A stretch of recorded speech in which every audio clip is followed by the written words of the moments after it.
All right, logicians. In this video, I want to talk through how to do proofs using quantifiers.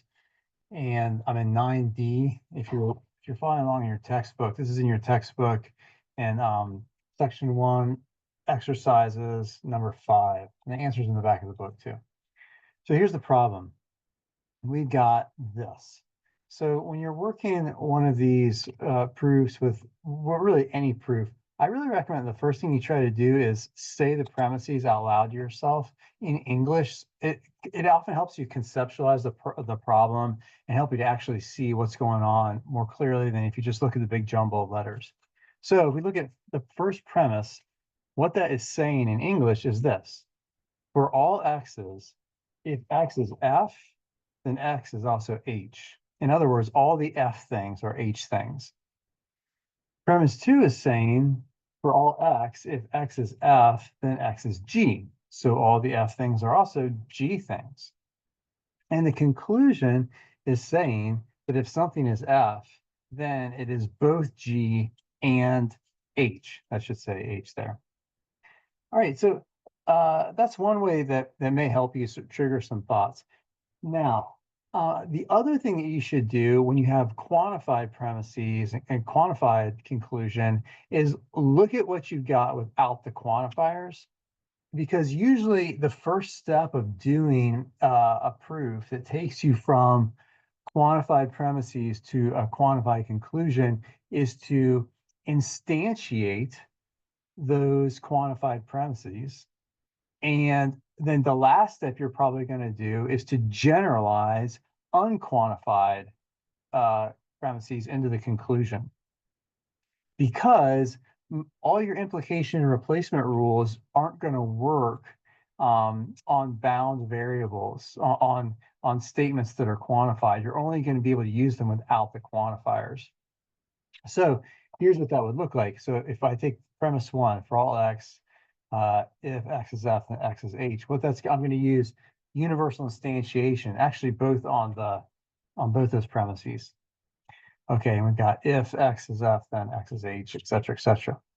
Now I'm going to do stuff somehow, and the last step of my proof is going to be to go from whatever unquantified statement I get to generalizing and bringing back in the quantifiers. So my last step is going to be like this. I'm going to have, here's the conclusion I'm going for. Right before I get there, it's going to be with the same thing, but without quantifiers. And the last justification will be universal generalization. That's the basic pattern of all these proofs with quantifiers. You're going to drop out the quantifiers and you're going to add them back in at the end. So you can go ahead and do that at the beginning. And now here's what you have to work with. It's a proof that you can use all your old implication and replacement rules on, just like you would normally, from those unquantified premises to the unquantified conclusion. You can work backwards from the conclusion, just like you would with Sasser's simple method, or sort of simple method. Okay, so ask yourself this question. The conclusion I'm going for is if x is f, then x is g and x is h. So that's a conditional statement. So the question you're asking yourself is, what rule do I know that's going to give me a conditional conclusion? You know a bunch of rules that'll do that, like hypothetical syllogism, but hypothetical syllogism is not going to work with these premises. In fact, as far as I can see, the only one that's going to work for you is conditional proof.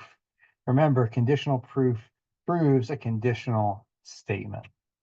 So that means we need to set up our indented proof sequence for conditional proof. And how do we do that? Well, like this. The first line of an indented proof sequence is going to be the assumption line. In this case, it's going to be assumption CP. And because you're using conditional proof, the first line of the indented sequence will be the antecedent of the conditional statement you're trying to prove. So I'm trying to prove if x is f, then x is g and x is h. So the first statement is x is f. The first line of the indented proof sequence. The last line of the indented proof sequence will be the consequent of the conditional statement that you're trying to prove. In this case, x is g and x is h. All right, Now, in the indented proof sequence, we want to go ahead and, work backwards and try to figure out how am I going to get from the premises to the conclusion? How am I going to get a conclusion, this conclusion, X is G and X is H? Well, what kind of statement is that? It's a conjunction. What rule do you know that will prove a conjunction? That's right, friends. That rule is conjunction. Simple enough.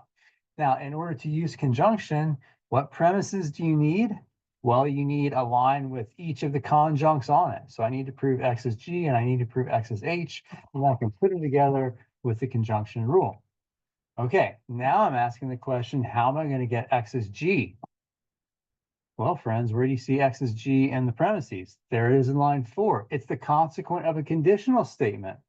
Oh, what rule do I know that will give me the consequent of a conditional statement? Yes, that's our favorite implication rule, modus ponens. And you can use that same move to get X is H out of line 3, because happily in line 5, you've already got the antecedent of that conditional statement. So boom, just like that, we're done. 2 applications of modus ponens, we get our 2 conjuncts, we put them together with conjunction, we discharge the conditional proof, we use universal generalization, case closed. All right, what are our takeaway points here? Here's the takeaway points. Step 1, drop your quantifiers and then figure out how you're going to bring them back in. Step 2, work backwards, just like usual with implication and replacement rules. And that's how you do it.